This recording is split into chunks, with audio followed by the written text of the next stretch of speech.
Good morning.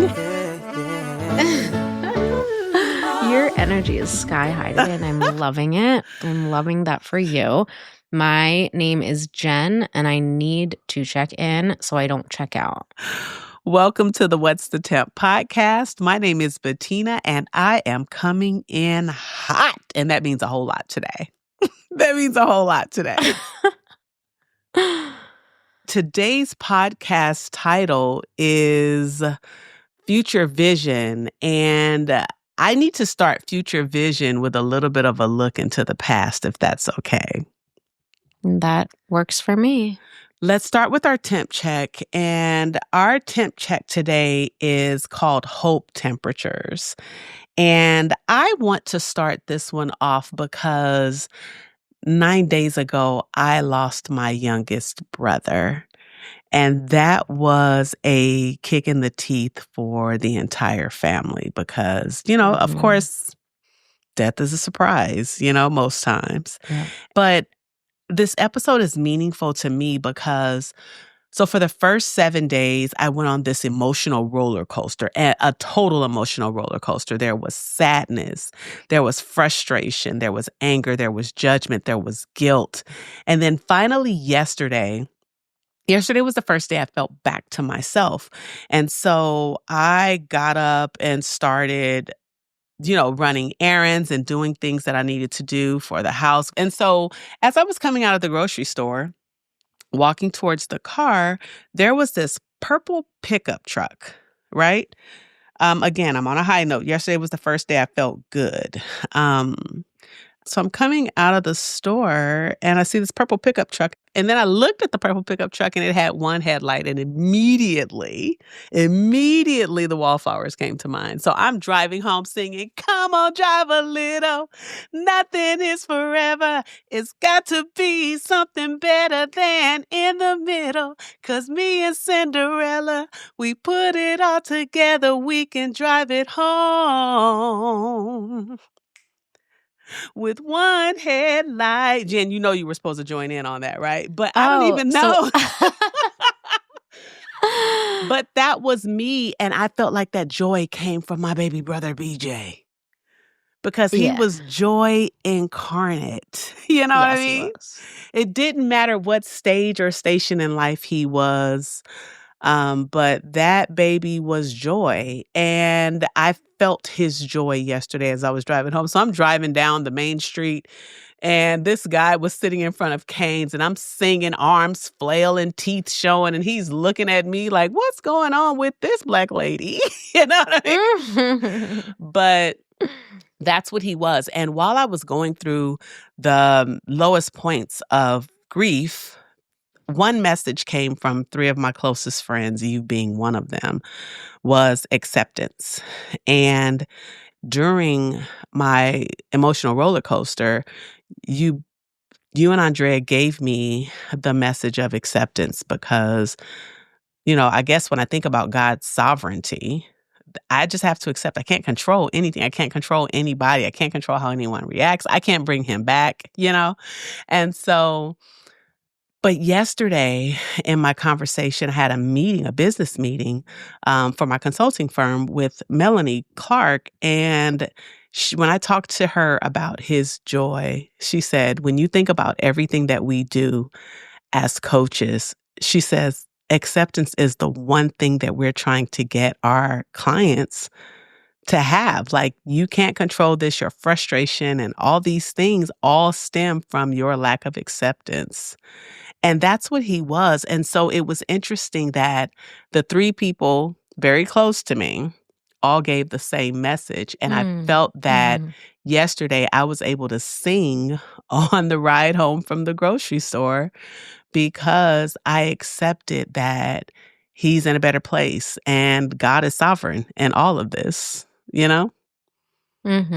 So my temp check, strangely enough, is 350 degrees today. Oh, okay. I was gonna ask because the theme today is hope temperatures. So do you want to elaborate a little bit more on how is how is hope weaving into where you're at today?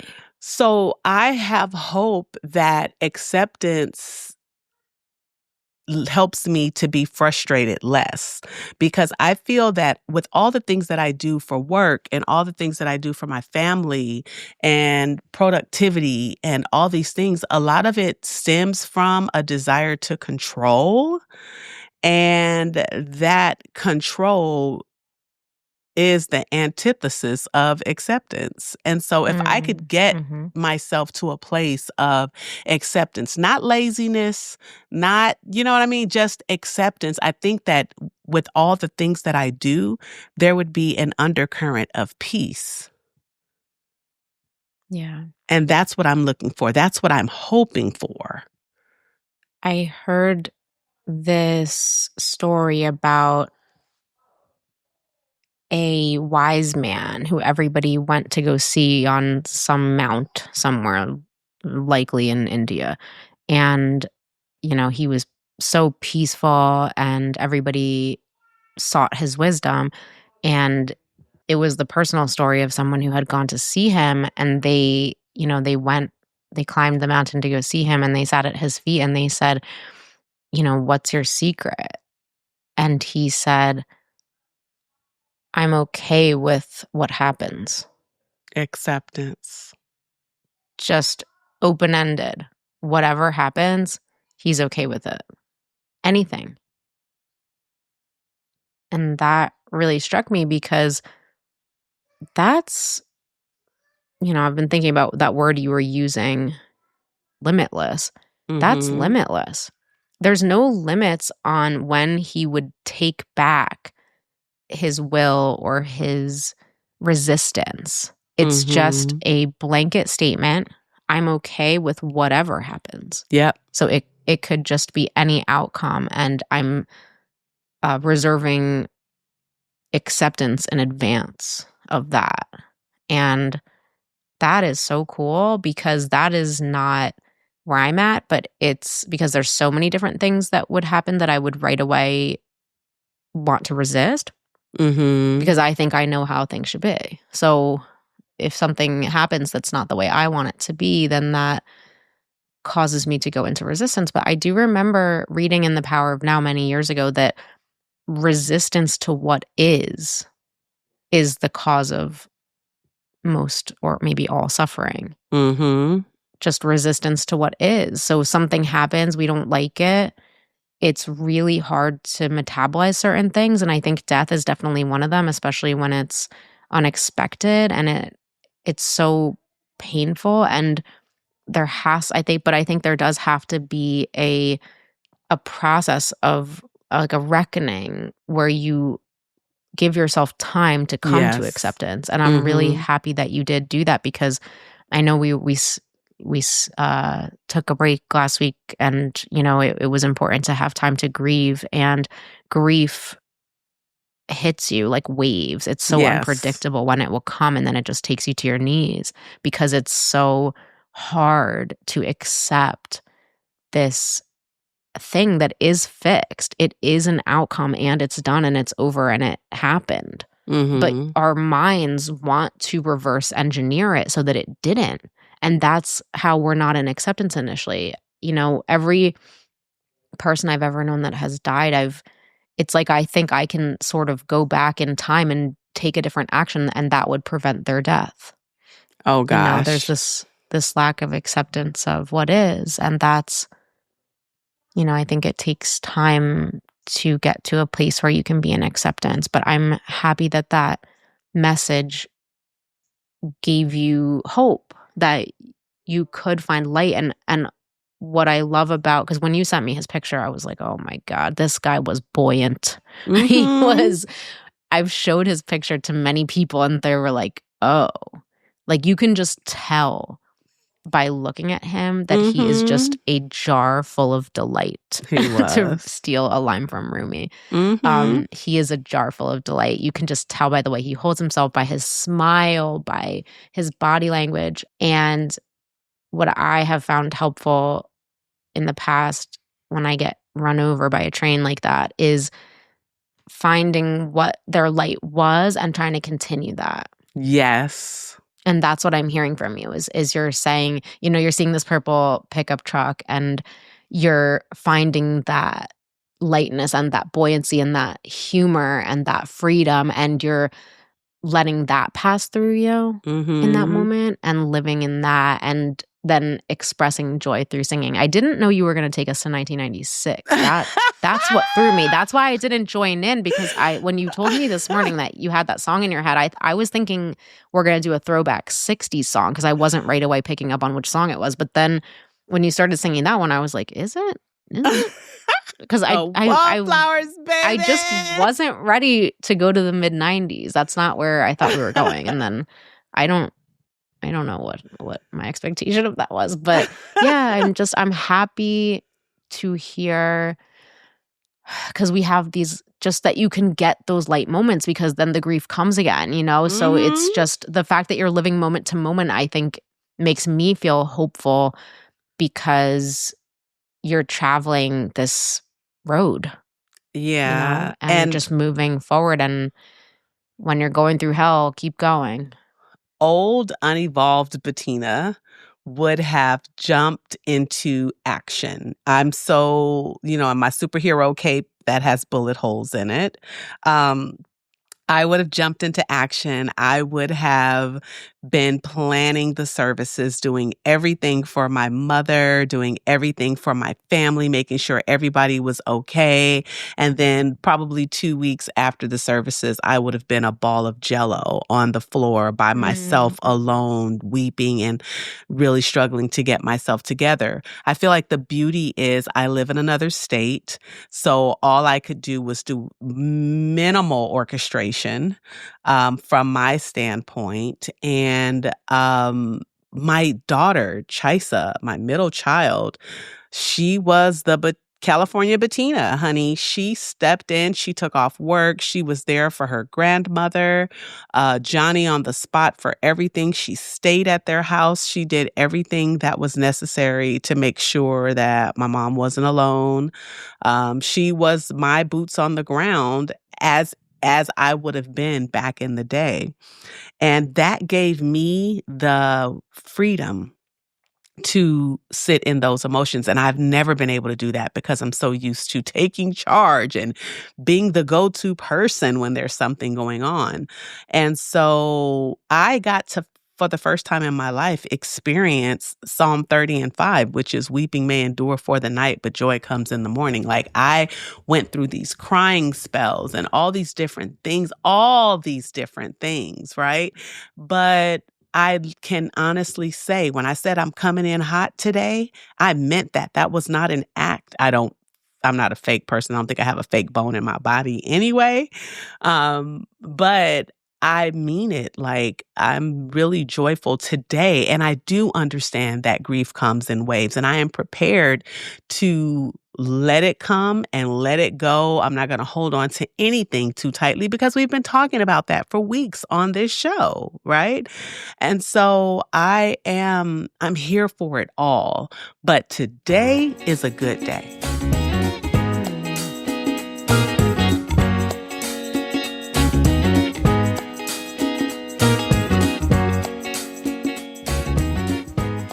So I want to hear about your temp check. Like, what is your temp check today? Yeah. Well, at first, I just want to say also that I'm really sorry for your loss. Thank you. When you were talking about finding hope within this really dark time, it actually reminded me of, I had this moment when I lost Uncle Bob and when I was in Costa Rica. And just because we're talking about different spiritual threads, as you would say, and I'm just reflecting on that.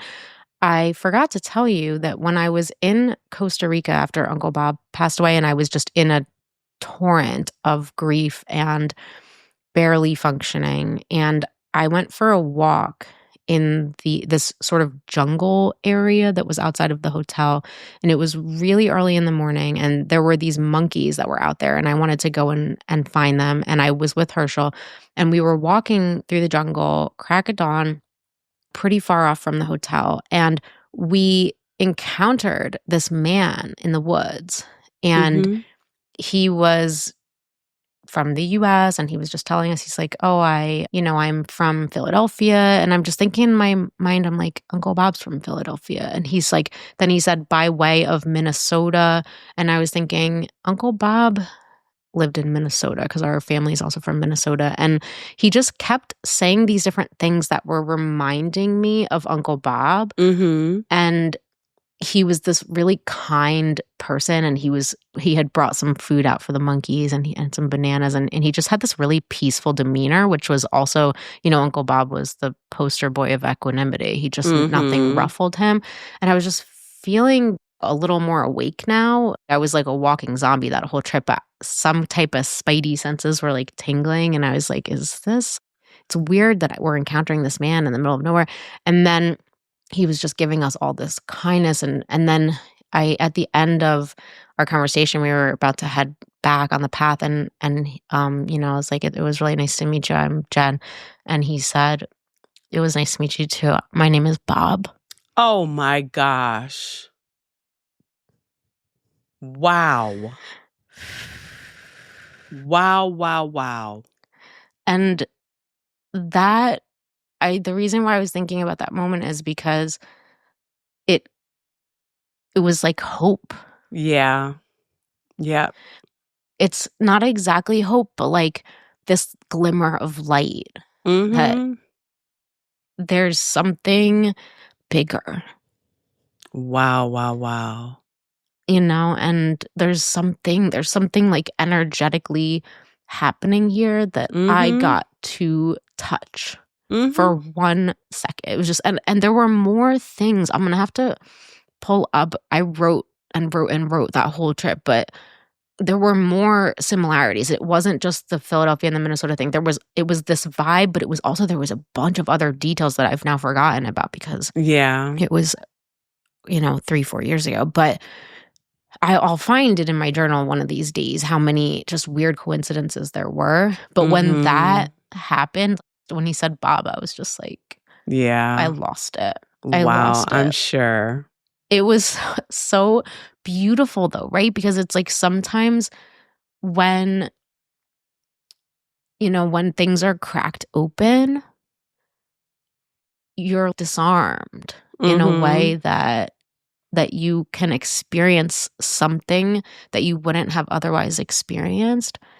Because I think a lot of us just kind of go through the day checking things off the to-do list, and it's a form of armoring. Like busyness is a form of armoring. And I know when I'm about to go into this day, because I start work a little bit later, but I already have a list of, a dozen things that need to get checked off. And that's before I start making the dinner and doing the whatever and putting the kids to bed. So I'm living in this kind of state of being asleep. I'm afraid sometimes. And I want to be in a place of awareness. And so sometimes when something like this happens, when death happens, everything stops. Yeah. Yeah. And so I wanted to share that moment with you because that's awesome. I feel like you're touching something beautiful in this really dark moment. There's like this sliver of light where you're putting your finger on his spirit. And I know that when I was going through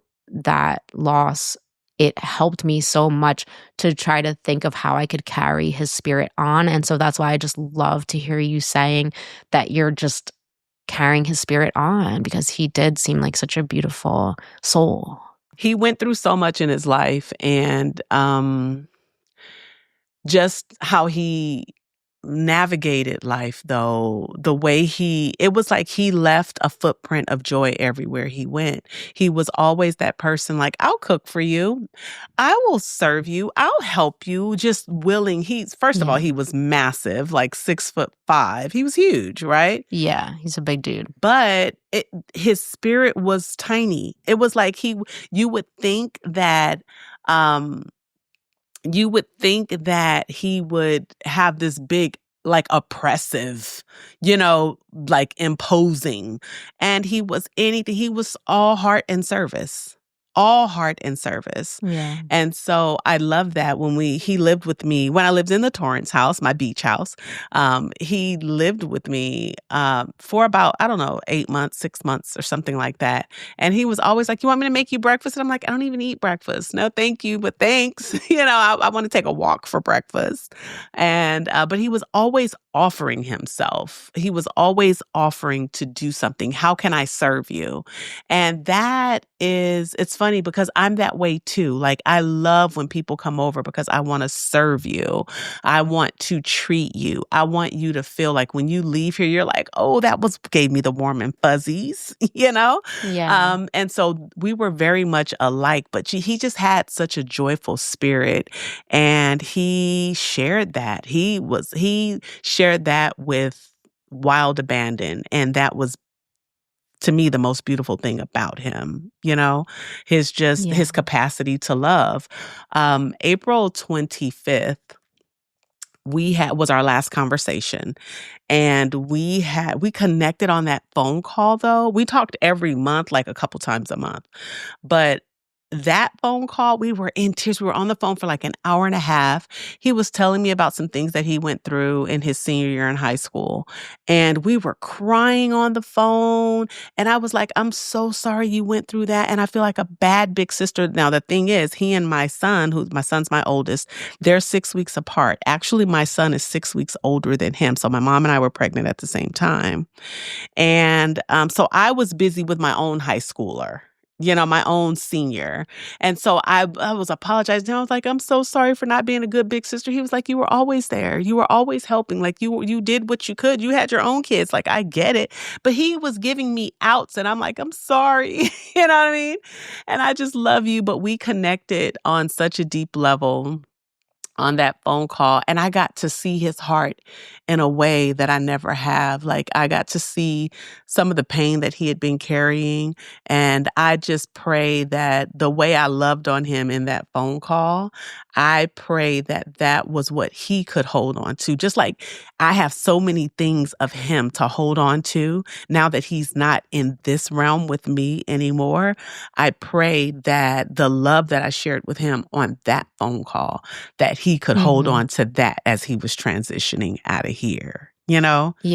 And so that was our last contact. And I told everybody about that phone call because, first of all, you never know that the last time is going to be the last time. You never know that, right?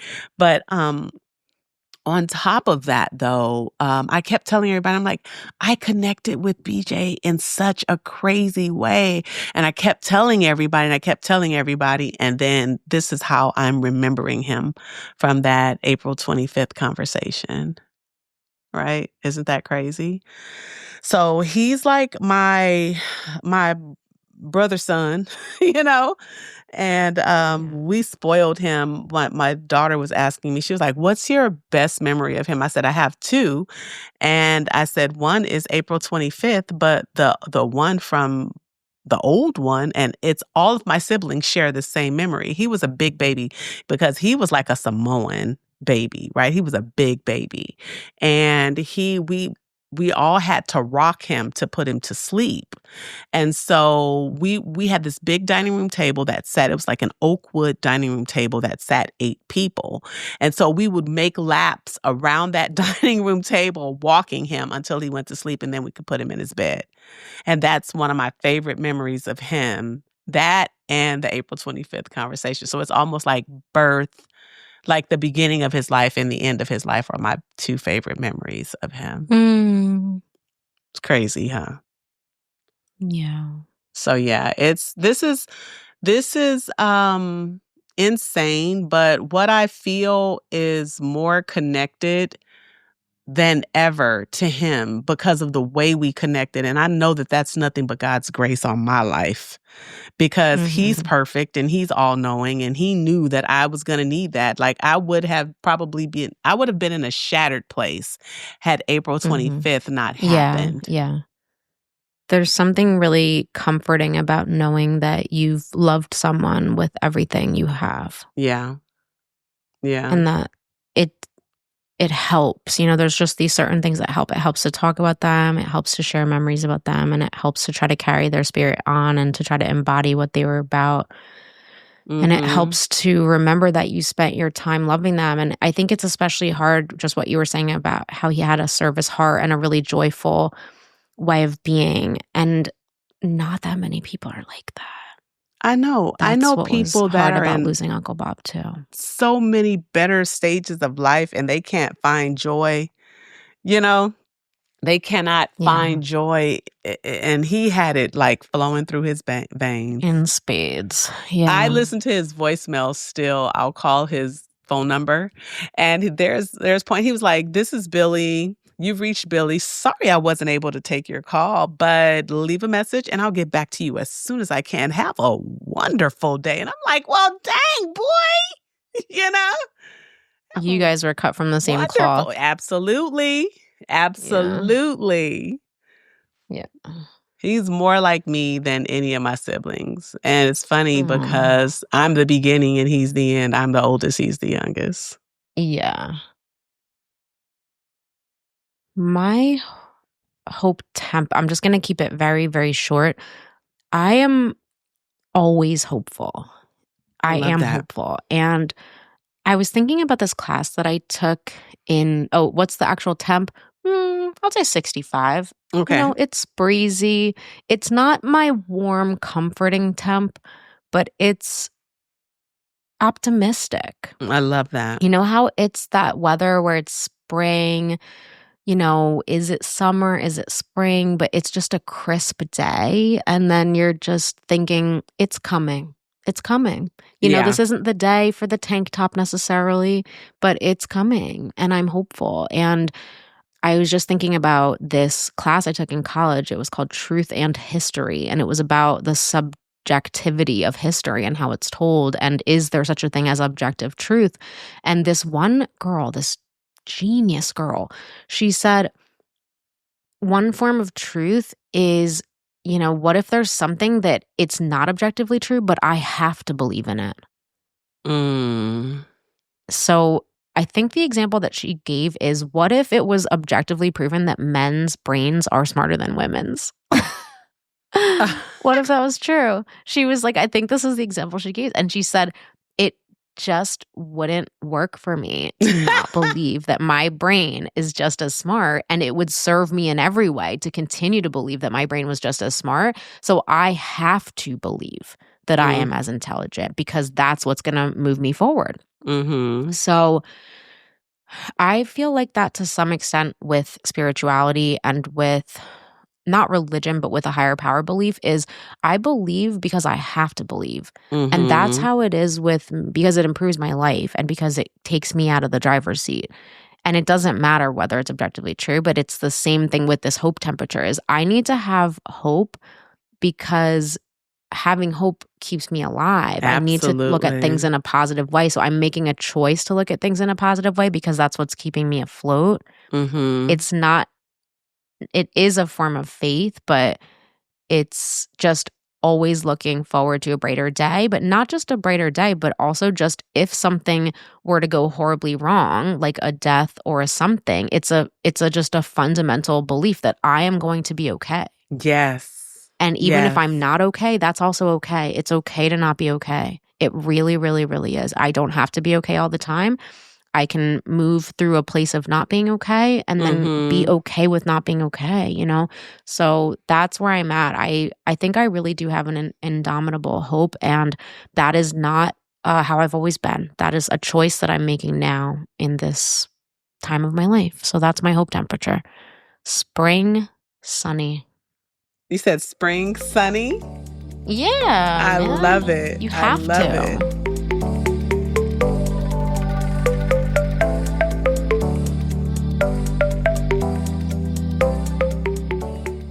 I want to add to that because I know what it looks like when people don't have that, when people don't have hope.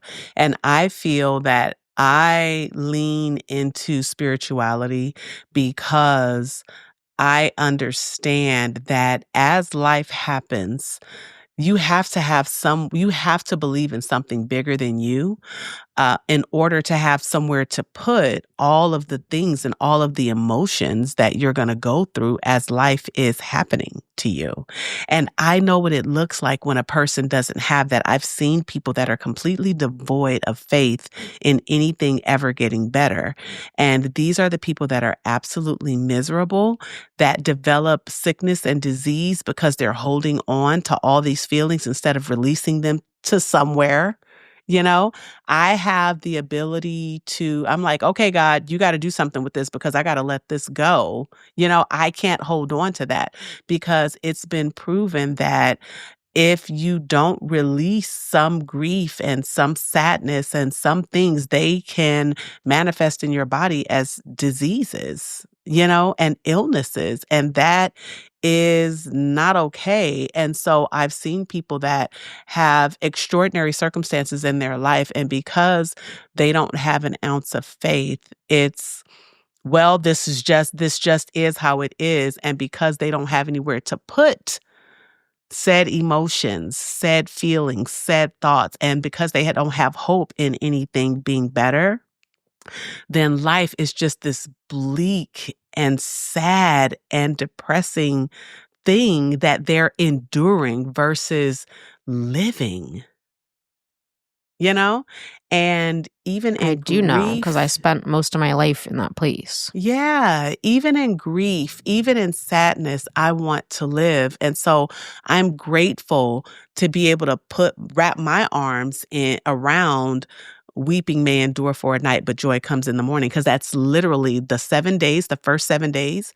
I went through every piece of sad and downtrodden emotion you can experience with this, you know? But today and yesterday, and I'm not saying this is just what it's going to be going forward, but I'm experiencing absolute joy. And it's joy not because I have, you know, $1 million in the bank or anything like that. It's joy because I'm joyful. The little things. Yeah. You know what I mean? You were able to open to that joy because you let the train run over you. I allowed it. You surrendered to what was happening in each moment, and then that's what allowed the clouds to open up to give you the moment of joy, and then you fully inhabited that moment and as well as the other ones. Yeah, and just to build off what you're saying, someone was asking me the other day, how do you start to develop spirituality if you are a non-believer? And I think I'm the perfect person to ask that question to, because I was not raised with any religion, and also I was raised with like a really steely intellectualism, which prevented me from seeing religious people as anything but sort of foolish, almost in a way. Happier, I can admit that they looked happier, but also because of my dad and my brother are both very hardcore science people. My dad has a PhD in physics, and they're just really rational, logical people. And then there's no other form of religion or spirituality in my family at all. So I can really identify with that. And she was saying it seems like it basically just starts with willingness and openness. And I said, you're dead on. That's exactly what it is. She intuited it perfectly. It just starts with willingness. And there's this line that says, God doesn't make too hard terms with those who seek him. And it made sense to me that to position myself as a seeker. So even if I don't necessarily want to name the thing that I'm looking for God, I can still position myself as a seeker and just to have a willingness to believe. And so then when something happens like that, where I am waiting, you know, I'm not believing yet maybe necessarily, but then when I'm meeting this man named Bob, who's from Philadelphia and Minnesota, and I'm in Costa Rica in the middle of the jungle, and we're in, you know, we're in Central America. That just seems like a crazy coincidence. It's no such thing as coincidence. I just love that you experienced that. Yeah, and even though I'm not necessarily willing to say there's no such thing as coincidence, I'm willing to lean into that this is a lot of coalescing of coincidental factors. This is a lot. So And then the thing is, I want to believe that this is something bigger. I want to believe that Bob or Bob's energy or something. And I want to believe that. So that, because that gives me comfort. And then this person was saying, well, religion or spirituality is just a way for people to get comfort when bad things happen. And I said, what's wrong with that? If there's this suspension of disbelief, for me, if I can have this suspension of disbelief even for one moment to give myself comfort, good. I need comfort. I want comfort. I want to take care of myself, and maybe I can give up a little bit of my self-righteousness and thinking I know everything, and maybe lean into a little bit of comfort instead. And then I don't know if I've told you this before, but I heard this speaker who said her first sponsor, who was this very harsh, acerbic personality, the sponsee said, God is for stupid people who don't know what's going on. And then the sponsor said, good, then it'll be perfect for you. And that's how I relate to that is, yeah, I don't know what's going on in many ways. I don't need to cling to the idea that I know what's going on. I'd actually rather choose to believe I don't know. And isn't that what they always say is like the more you know what you don't know, or just the older you get, the more you realize you don't know. Like everything I've ever collected in my little pursuits of wisdom has always been like, admit you don't know, admit you don't know, admit you don't know. I don't need to flex this intellectualism to what? To protect myself, to keep telling myself, well, I'm smarter, I'm better. That's my own defense mechanism, and I don't want that as part of my life anymore. Yeah, so. I don't think it has to be an either or. I feel like few of the things that have helped me is understanding a lot of people go into science or religion. You know what I mean? I am a believer that science proves religion. So there's no dichotomy necessarily. It doesn't have to be an either or. How come? I say in every term that I'm a both and girl. It doesn't have to be an either or thing. And so I generally go after authors that bridge the gap, and help me understand how what I believe is scientifically proven. And so it's so interesting when people are so staunch on one side or the other. It's always interesting to me. It's always interesting to me. Yeah, that's very Western too, because in Eastern and Asian cultures, that yin-yang thing is is representative of each thing containing a piece of the other thing. Whereas in the Western world, we're so obsessed with this or that. But that's why I feel really drawn to integrative medicine, because speaking of not having hope, I used to be really depressed and really anxious and really lost, and I would always be going to these psychiatrists, basically. So we're talking about now science, right? Or my dad wouldn't consider it science. My dad thinks I think all of psychology and psychology is like a soft science, and he doesn't really respect it as a physicist, but it's science. It is science, medicine. And I would go to these doctors and I would just show up in this state of desperation, and those psychiatrists only give you a very short period of time. It's not talk therapy. It's like you have this increment, this 30-minute increment or whatever, and it costs like $500 or whatever. It's a very interesting way to address illnesses. And I would present with whatever symptoms: depressed, not motivated, anxious, can't sleep. And then they would prescribe me medication. But because that was their only tool, is medication. And what I wish someone had asked me is, how is your diet? How is your community? Do you have a community? Do you have a support network?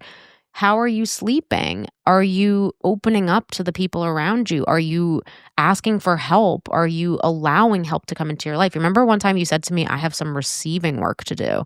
I wasn't able to receive. I was just not feeling like I was worthy of getting the help. And so being that they had this one tool that they could use, that's the tool I walked away with. Antidepressants, anti-anxiety medications. But as a whole person, I was suffering from a spiritual malady. And the spiritual malady was the direct result of me being out of balance in a multitude of ways, and so this idea of I don't really know. This is another one of those things where I feel that we should call upon someone to teach us about mind body centering or something, There's some type of wholeness that needs to be talked about by someone who actually knows what they're talking about. But for me, I wasn't a whole spiritual being because I wasn't moving my body and I didn't have a support network, and that was just as much, if not a bigger part of why I was suffering than my brain chemistry. So I don't know why I'm randomly talking about integrative medicine, but maybe one day we'll have someone come teach us about it.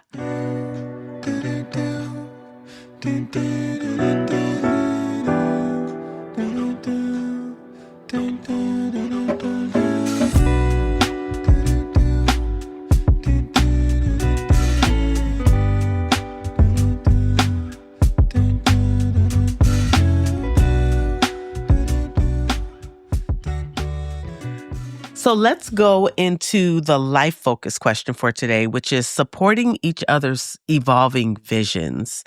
I want to kick this one off.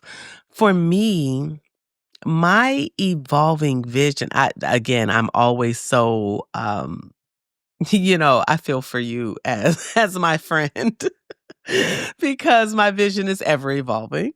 But being in this place with, being surrounded by family, during this time, we're celebrating BJ's life. And there was something that I was looking at one day, a couple days ago. The family was all together. My mom had all the grandkids over, as many as could be, contacted at the moment, but there were so many people in the house, but it was mostly family. It was just, my siblings, my mom, my stepdad, my stepbrother, his family. My daughter took a picture of my stepdad walking down the street with the dog and my youngest nephew, and a couple of the grandkids. And it was the sweetest moment.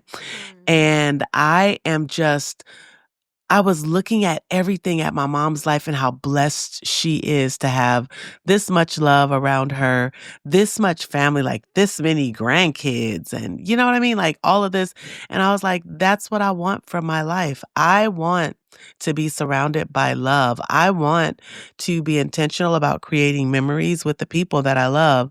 I want to have the hustle and bustle of kids around. I'm not really into animals. I know a lot of people are. Not really my thing.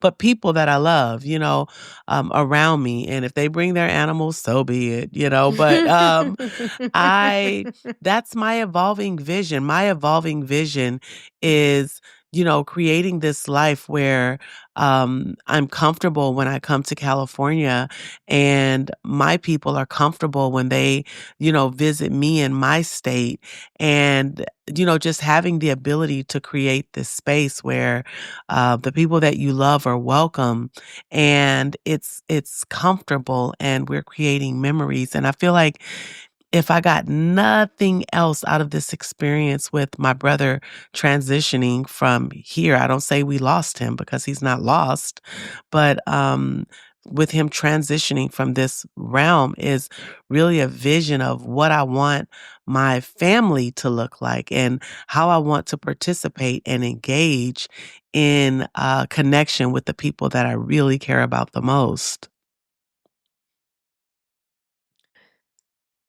I'm with you and I'm seeing your vision. Mm-hmm. And I heard one time that the recipe for happiness or contentment or something along those lines was to have something to love, something to do, and something to look forward to.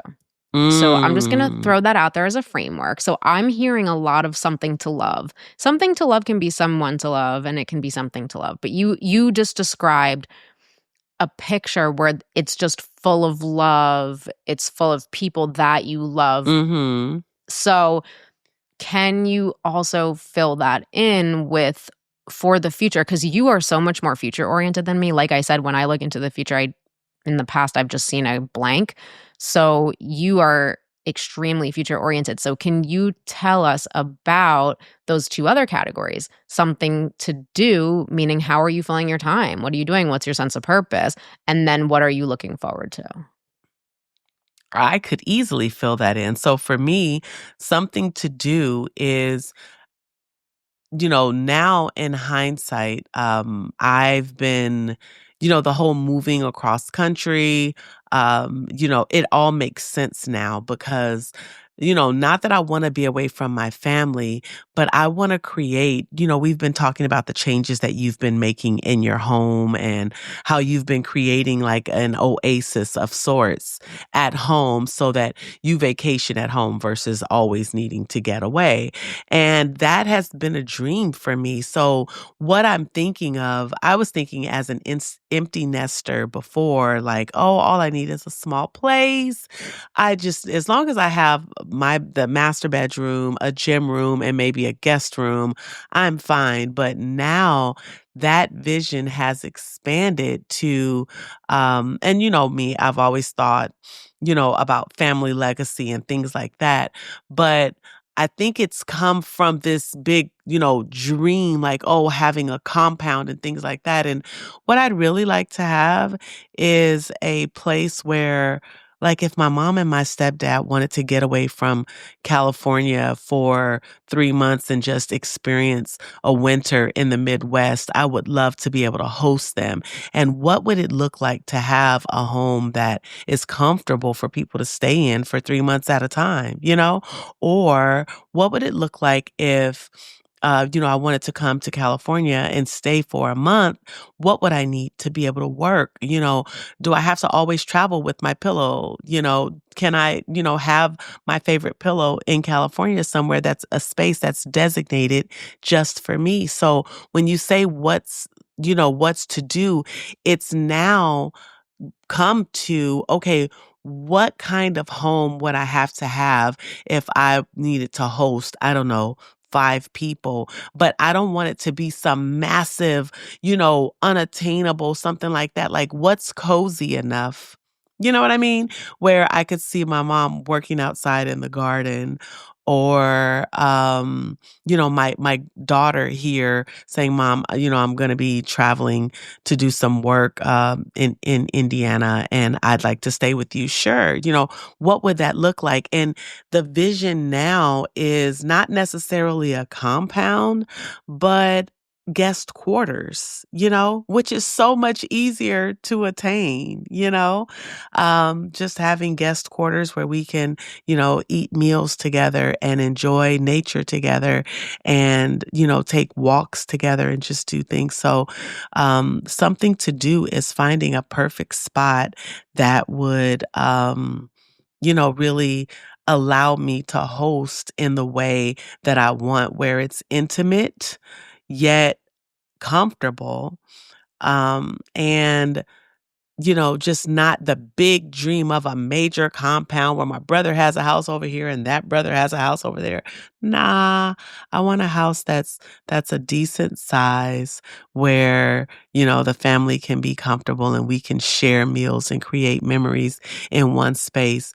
But and if we're a little bit on top of each other, that's okay, but I want it to be comfortable yet intimate, and that's a different vision, and it's something that I can attain a lot quicker than a compound. And then what was the other question? Like, I feel what's like that one's kind of something to look forward to, is having a space. What I'm hearing is it's a space that's not necessarily as expansive as your original vision that you described to me, in the sense that it's the compound with the different houses or the different lots of land, but that it's a place where the setup is accommodating and where the environment fosters togetherness. And that's really cool. I love that. So the other one is something to do, but in the sense of how do you pass your time? When you look forward, everybody needs to have a sense of purpose. So something to do. It could be your job, it could be your hobby, but what are you doing on the daily to pass your time in the future? Well, 2 things actually. Being in this space of this togetherness on the heels of grief, I want to be more integrated with my family, but on the other side of it is I want to be more intentional with my work. In this day of togetherness, I was talking to my brother's wife, and she was saying that when they moved to Arizona, that they moved from Michigan to Arizona. And I'm like, gosh, how is the heat in Arizona? Like, do you love it there? She said, I don't love it, but I don't hate it as much as I hated the cold in Michigan. And so she said that she gave them a 1-year goal. She said, either we're going to buy a home in 1 year so we can start our family, or we're going to have to move back to Michigan. And that was enough that was enough putting her feet to the fire for her to actually achieve that goal of purchasing that property in that year. That's not a And small accomplishment in this market. No small feat. And they did it. And I'm taking that from her. Like, if I'm this serious about this thing that I want to create, I'm not going to just have this lackadaisical time frame. I'm going to give myself a year to really be able to put my roots down here, in Indiana. And because I'm recording from California today, but I want to be able to put my roots down in a way that, um, is walking me toward that vision, that more attainable, easier to attain vision of the accommodating thing. And for me, it's just a matter of, okay, if this is where I want to be in a year, what needs to happen in month 1, month 2, month 3, month 4, so that I'm realizing what I want in month 12. Make sense? Mm-hmm. You're big on that. Reverse I'm big on engineering the your reverse goal into engineering. smaller steps. Yeah. Absolutely. So that's my vision for it. And so it's like, okay, researching what that kind of property looks like. Okay, what is the cost of that? Okay, how do we get to the down payment of that? That kind of thing. So that's exactly where I'm at. That's the framework for how this actually happens. And I already know I'm going to need your support, because I need to be, as we do these check-ins, I want to be reminded, like, hey, where are you on this? Like that time when you checked me real good and you were like, yeah, you're doing so good with that, but what about this over here? I want that with this dream. All right, give me your Q3 breakdown, and I'll hold your feet to the flame. Exactly. Exactly. So looking forward to it. I'm looking forward to that. And it is an evolving vision, but on the heels of something, that would seem like a tragedy. I just see this beautiful garden of love and togetherness forming, and you can never be mad at that. Yeah. I'm really hearing a turn in the way that you're talking about your family, and it's so Mhm. beautiful that the silver lining of this tragedy has been that you've drawn so much closer to your family of origin. 'Cause you don't Absolutely. typically talk in this, like, extremely rosy, warm way about your past or your, current relationships, and I think something that you've been saying to me in the past is you wish you did have that. And so it Mhm. sounds like you're drawing closer to that goal as well, to making that a reality, and that this situation has kind of thrown you all together, but in a way that's been so healing for all of you. Yeah, absolutely, because we have, not had a lot of tragedy around us, and so to be here, uh, you know, I guess our deaths in the past around our family, we understood them, if that makes sense. And there have only been a few, but we understood them. It was harder to understand. And Yeah. so it just made us look at what have we been focusing on, as a unit? What have we been focusing on? And if it's not, whatever it is that we've been focusing on, if it's not fostering unity and community, then what is the point? Yeah. What's the point? Right. It's causing us to drift apart. We're not going in the right direction. And how I feel like this is the ultimate honoring way you can honor someone. I feel like if BJ's passing was to bring us together and we do that successfully, it's not in vain. Uncle Bob used to say his kind of mantra was everything always works out. Yeah. And then he would say, and even when it doesn't work out, it works out. That's true. That's so true. And I love that. Right? Because it's not an outcome anybody would have wanted, but in a different way that no one expected, it worked out. Yep. Yep. And I think there's so much truth to that. Yep.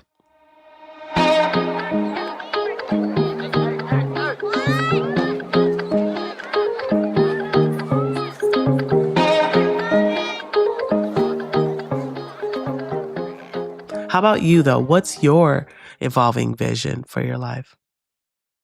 My future vision, this is the first time in my life I'm ever really looking to the future, because I've basically spent my entire life running away from relationships and situations and people and jobs and commitments.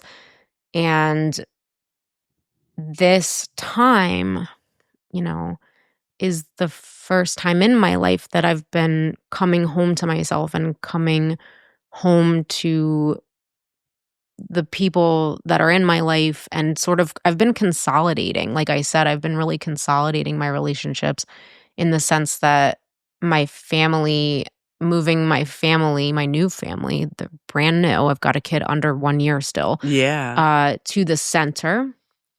And part of that centralizing has to do with home, just like you. So I've never, like I said, I've been a nomad for most of my life. So this is the first time I've ever had a home that I feel at home in.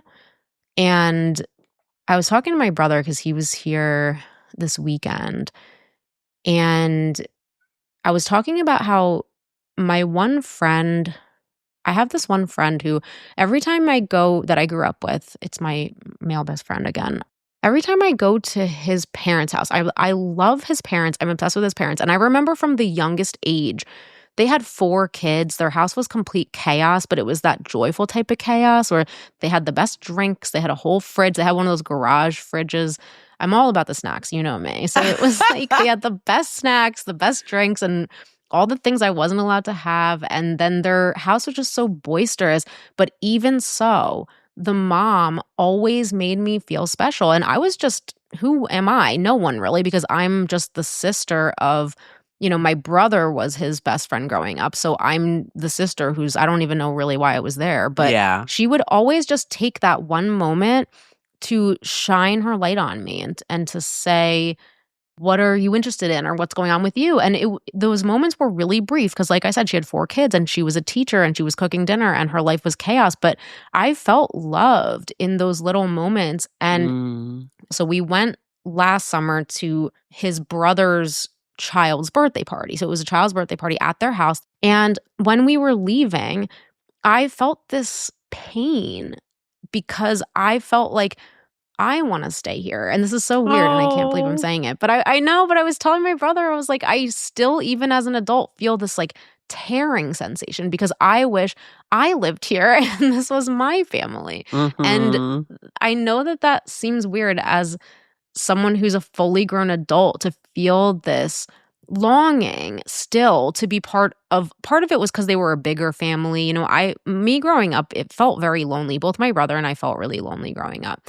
And I still feel this little bit of hurt sometimes because I wish that my home, like they've got the pool and they're always grilling, and just every time I have to leave, I wish I didn't have to leave. I wish that I was part of that family. And I have that with a few families. There's actually my 2 female best friends also have these parents that you just want to be friends with them. Like, whenever I get on the phone with my male friend's dad, him and I, we will never get off the phone. For whatever reason, him and I just have this crazy connection, and we'll just talk forever until one of us has to go do something else. So he's in, he has worked in like the literary field, I guess, forever. So he's a writer, and we just have a lot of commonality, and we can just talk all day. So every time I see him, we have this, just like at that little kid's birthday party, it's little kids, but we're having this really deep conversation on the lawn. And it's just, I have such great times whenever I'm there, and it always ends too soon. So I was talking to my brother about like, how do I address this thing in me that is still broken after all these years. I still have this longing for this family and this home, this sense of home and this sense of belonging that I just never got. And basically, he thought I was oversimplifying this because this is how my brother is. He's like this really brilliant person who is always thinking about things with a lot of complexity. But the easiest way that I can understand how to change the way I'm feeling is always to take an action. So the action that I think I need to take is that I just need to create that for my kids. And I know that's really simple, and that's kind of every parent's goal ultimately. But I want to be really intentional about growing where I'm planted and fostering a sense of belonging and making a home for my family. And now that I've realized that, if you had talked to me 6 years ago, I would have told you I'm pursuing being a digital nomad. But now I realize, I know this about myself, that I actually really thrive within a routine. And also, I think I had mentioned to you, traveling. We tried to go away last weekend. It's like, if the bed is some type of way, my whole body is thrown off and my whole day is thrown off. If the bed is too soft, I die. I can't sleep. I'm already a horrible sleeper. So it's just, traveling has become less appealing to me. I have traveled quite a bit, and there are definitely a few countries I'm still interested in going to, Japan being one of them, and India for sure. But it's not for now because I've got these little kids, and just even going away, we made it one night out of the 2 nights we were supposed to be there, and the amount of stuff we had to pack for a 10-month-old and a 3-year-old was absurd. The whole trunk was packed. It's like they need so much stuff. So, and then it's stressful because it's like just not your home environment where you can leave them unsupervised because everything's safe and they're not going to be pulling some glass thing down off the shelf, So my future vision right now, I'll just break it down in that same way. Something to look forward to is that every year I put my tax return into my backyard, and this year we're going crazy on the yard. I was on maternity leave last year. I got a really nice tax return because I made very little money last year, and I got this great tax return, and I always throw it right into my yard. So we just got a fence, and we're. I was talking to my sister-in-law, also was here on Sunday, and she was just talking about how she feels so overwhelmed because they have this new house that they moved into, and the amount of stuff you need for a house, between the furniture and the artwork and the paint and the yard stuff, it's insane. And she's got a really great job, and she wants to do it, but she's stressed for time, and she's got 2 kids. And I just was saying, listen, I've been in this house now for 5 years. I bought this house in 2020, and it's still not done. Some rooms have been completely blank for the first 2 years, 3 years. The yard is still a blank patch of grass. But this summer, we're finally doing the backyard makeover, and I'm making it into my oasis. And that's what she was saying she wants to. And I was just saying, please don't feel pressured to do this on a timeline. I'm making my backyard oasis this year, but it's been 5 years in the making. And I've been thinking about it and saving for it. And now I'm going to grow where I'm planted. And it's been a real problem for me in the past, always thinking that there's some other life that I would like better, and trying. My sponsor says I always think there's some parallel life to mine that I can jump into that would be better. And that's true. And in order to combat that, I need to really be so intentional about not always thinking about getting what I want, but wanting what I get. And this is what I got, where I am today, and this family and this life and this friends and this house. Like, our house is not huge. we live in a neighborhood with a lot of really tiny houses, but our yard is actually one of the bigger yards in our neighborhood with the tiny houses. So I can be grateful for that. We put up a fence around it so we could make it really private. I want to start thinking, not this year, but maybe next year, about some plants that we can put so it can just be really zen and green and beautiful. And so that is the thing I'm looking forward to. For the future, I want to be a lifelong learner like how you are. And so I'm really looking forward to just being creative and kind of in those moments where I don't have the kids, resting and creating and just filling my cup. I think it's really important, especially as a parent, that I have me time. Like, I just went to the thrift store last weekend and I bought these hand weights, which are like soft foam, and they're probably like £1 or £2. And I was like, I want to spend, when I get up, I want to spend 10 or 15 minutes just moving my body with these weights in my hand, just free movement. And that's something I want to do. And yeah, I just want to be like, Uncle Bob's lesson, just finding things that are joyful in each day and being present. Yeah. And then the people that are in my life that I love, I just want to be able to love on them and devote time to them and have those, just to always be so grateful for the times that we get to spend together, because this, as we've learned from this episode, that could be the last time. It's like really morbid, but it's true that this moment will only happen once. So and you have to enjoy every moment. Do you see the parallels yet again? Yeah, that's my takeaway from this episode and talking about this is don't miss it. Yeah. And be intentional about being grateful about what you have, because you could lose it. Like, I heard, actually, Herschel sent me this thing where it said, what if you woke up today with only the things you thanked God for yesterday? All I would have is my family. That's not nothing. But exactly. did I even, but did I even be grateful for having a roof over my head? Yeah. There's things we don't like about this house, but I need to change my attitude and just to have gratitude. I have a roof over my head. We have working heat and air conditioning. I have food in my fridge. I'm going to make your mango pico tonight. What? That's an amazing thing. I love it. Yeah, I've got jalapenos and mangoes up in here. So it's like, I'm looking forward to that. It's the little things, Yeah. So that's me. And if I could cap this off with anything, there was an older lady growing up that went to my church. We called her Mother Hall. And, we were the teenage at this time that I'm referring to. We were like the teenage kids, right? Like, so 12, 13, 14, something like that. And I was convinced all the kids were sitting around having a conversation. And I was convinced, absolutely convinced that I was Mother Hall's favorite, right?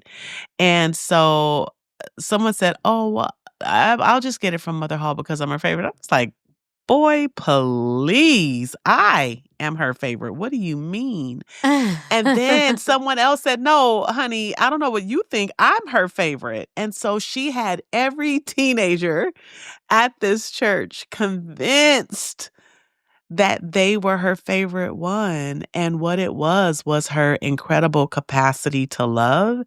And so if I thought about who I wanted to be in this process, I would want to, and that's a whole superpower, right?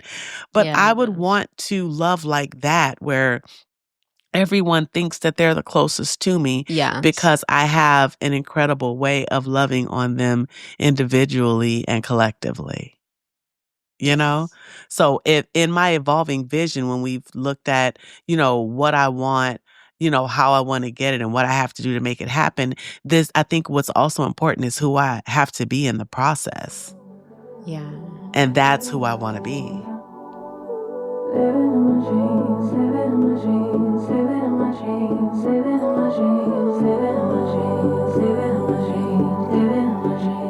I want to jump right into our recipes. And our recipe for today is Next Chapter Nourishment forward-looking comfort food. You want to hit me with something like that? Mine is going to be a smoothie. Oh, I love that. I love that. When I lived in Pasadena, it was the first time that I lived somewhere where, well, for temporarily, no one lived with me. So I called it my bachelorette pad.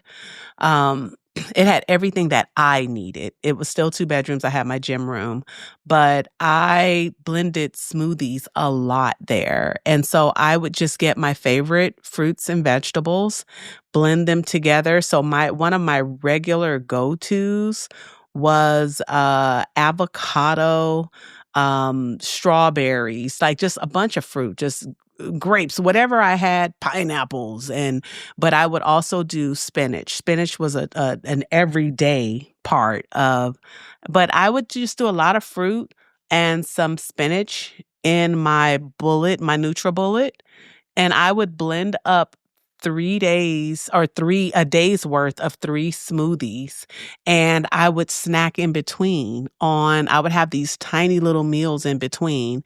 And so I was happy. I was energetic, and I was active. Like, I walked around the Rose Bowl, I ate these tiny meals, and I drank these 3 smoothies, and that's what would be my nourishment recipe. Just add a little water, all the fruit that you can put, your favorite fruits, and some spinach, and put it in a blender and blend to get it to your desired consistency, because consistency is a thing, like texture is a thing for me. But I did that for months, and it was amazing, and my body was definitely responding.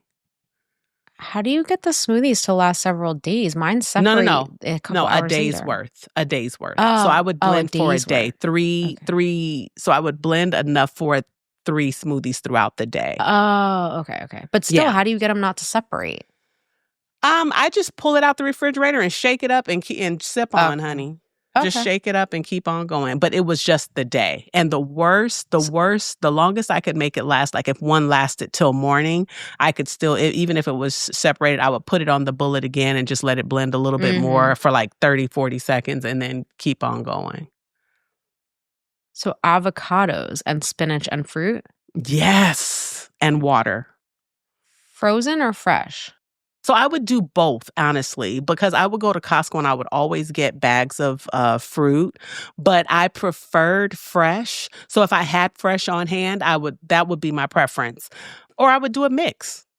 If I wanted mango and my only mango was frozen, I would pull out some frozen mangoes out of the freezer. So it's dealer's choice on that. Yeah. But always spinach and avocado. If I did not have avocado, it was okay. But spinach I liked mine green for some reason. It just made me feel like I was doing myself and the world a great service. Yeah. I love that. How about you? So the thing that I've been into past couple weeks is actually, I don't know whether I want to call it a comfort food necessarily. I think I do, though, because wouldn't you say that a pickle is kind of a comfort food? Every time I was pregnant, I ate pickles, and I still will pick up some pickles and just eat them. It's comforting, right? Even when it's just an addition to a sandwich, it's something that's just adding that extra element of just happiness into the palate. So my friend Meryl, who I'm going to give the shout out to, she has a really incredible lifestyle, and part of her lifestyle is how much she loves food. And this is part of how she and I bond too, is it's just like, what's for dinner? But also, how can we get really excited about what's for dinner? And she eats and lives her life in an incredibly artful and intentional way. And she sent me these 2 pictures that just got my head going. So the first one she sent was pickled red onions. So the thing that I'm going to talk about is pickled red onions. That's what I'm getting into this. Oh my gosh. Pickled red onions. Every time I encounter them, I'm obsessed with them. I love them. It seems like they're a great addition to everything. Mexican food, sandwiches, anything. Yeah. But I never make them. Why? Why haven't I been making these all along? I have to start pickling as well. Yeah. So it's one of those things where you say like, oh, I'm going to start pickling. And then like, I'm never doing that, you know? But I will. I was inspired Because she sent me 2 pictures. The first picture was a picture of a salad, and she said she steamed her own beets, and then she put these pickled red onions. So it was a salad with pickled red onions and beets. And I thought, wow, I love that. It seems so healthy. It seems so rich. I love beets. It makes you feel good to eat beets. Mm-hmm. And I don't recommend steaming them yourself. I did it. It's a nightmare. Don't do it. I don't know how she did it. If I just did something weird, but it took me forever. They still weren't soft. I got them stains everywhere. It was a pain to peel them. It was just a nightmare. But I'll just be buying the regular beets. Not that intrepid. But so I did the pickled red onion. So for the pickled red onions, you basically just slice up an onion. It's better if you have a mandolin. That makes it really, really easy. Mm-hmm. But the pickling couldn't be easier. You basically just do equal parts water and white vinegar. Yeah. So for this particular recipe, let's see, I did 1 big onion, and then I did 2 cups white vinegar, 2 cups water, 1/3 cup cane sugar, 2 tablespoons sea salt. So those are some pretty great things. Water, white vinegar, sugar, and salt. You can't go wrong with that. Yes, you could add garlic cloves if you wanted to get a little fancy. Yes, you could add peppercorns. I didn't. I just wanted the pickled red onions. So I pickled the red onions. The salad that I made is I had to use what was in the fridge. So I had spinach and I also had romaine. So I did a mix of spinach and romaine. For the first salad, I did the beets, the pickled red onions, the lettuce mix, and then I added feta. I had this herbed feta that was in the fridge, and that was pretty good. And then the second night I made it, I just did the pickled red onions, the beets, and I had asparagus.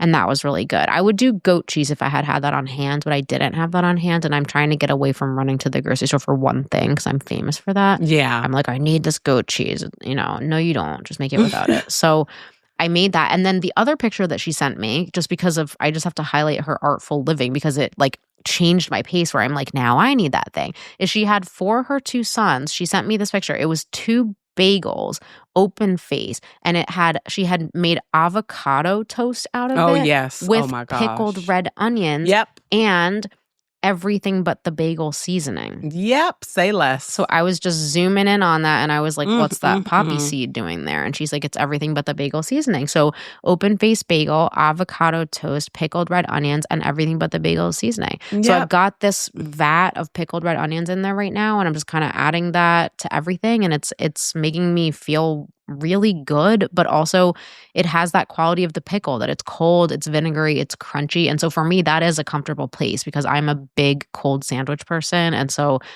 it's really kind of hitting the spot for me. It's okay. And I have one question. How long does it take to pickle the onions?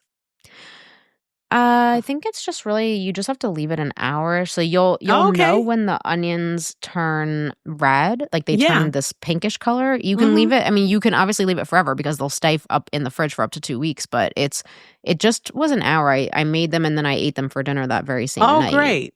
Yeah. Just as soon as the onions turn red, the white part of the onion turns pink, basically.